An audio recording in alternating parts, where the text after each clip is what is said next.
किसी ने बिल्कुल सही कहा है कि सोच और काबिलियत कभी किसी हैसियत और किसी ओहदे की मोहताज नहीं होती। बात जापान की एक कंपनी की है जिसने अभी अभी साबुन बनाना शुरू किया था।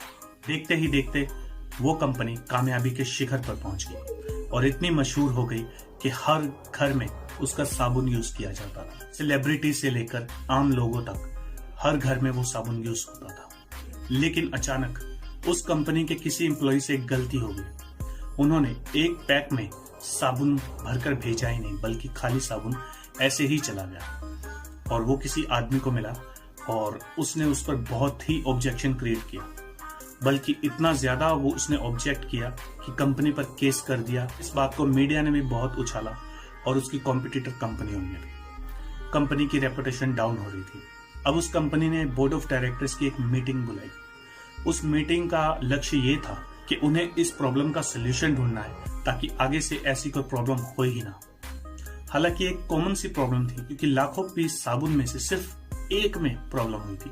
तो अगर टेक्निकल भाषा में देखा जाए तो ये बहुत ही आम बात थी, बहुत ही बढ़िया बात थी, क्योंकि लाखों में सिर्फ एक था। बहुत हाई क्वालिटी मेजरमेंट्स इस पे कहा जाता है, क्योंकि जो डिफेक्ट की गुंजाइश थी वो 1% से भी काफी कम थी।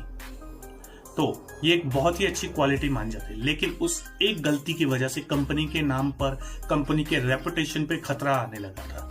अब कंपनी ने बोर्ड ऑफ डायरेक्टर्स की एक मीटिंग बुलाई थी, तो उसमें सभी लोग अपने अपने सुझाव देने लगे और मीटिंग के अंत में सब इस नतीजे पर पहुंचे कि वो एक मशीन खरीदेंगे, एक एक्सरे मशीन जिसमें कि ऑटोमेटिक कंप्यूटर लगा होगा जो कि डिटेक्ट कर लेगा कि जितने भी साबुन है उनमें से अगर कोई खाली पैक है तो वो अलग हो जाए।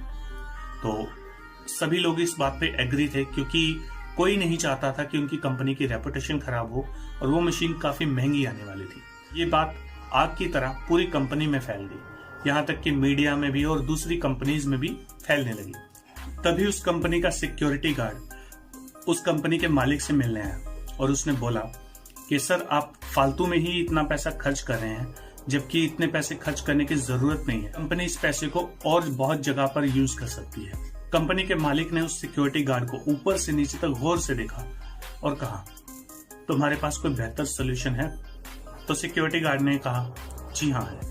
बजाय कि आप इतनी महंगी एक्सरे मशीन लेने के, आप एक हाई पावर फैन ले लीजिए जो साइज में बहुत बड़ा हो और बहुत तेज हवा छोड़ता हो। जब वो पंखा चलेगा तो उसकी हवा इतनी तेज होगी कि अगर कोई खाली पैक होगा तो वो उसे उड़ाकर पीछे कर देगा और हमें इतने पैसे खर्च भी नहीं करने पड़ेंगे। हमारा जो प्रोडक्ट है वो बेस्ट क्वालिटी का ही जाएगा, यानी कि दोबारा ऐसी गलती होने के चांस लगभग 0 हो जाएंगे।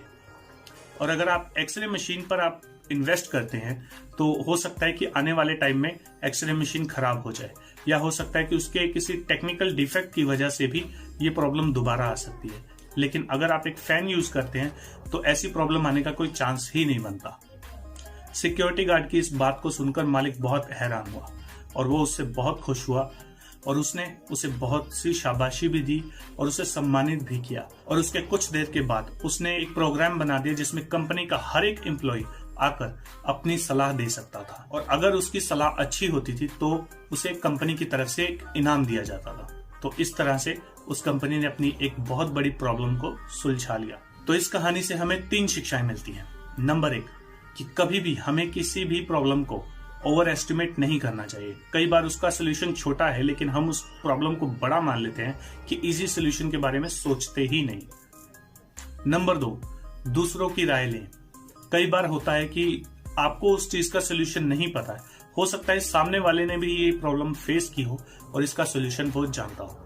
नंबर 3, जरूरी नहीं कि जो आदमी आपको एडवाइस दे रहा है उसकी हैसियत बड़ी हो सकता है कि छोटी हैसियत का इंसान भी आपको लाखों की एडवाइस दे सकता है। तो कभी भी किसी की एडवाइस को उसकी हैसियत देखकर इग्नोर ना करें।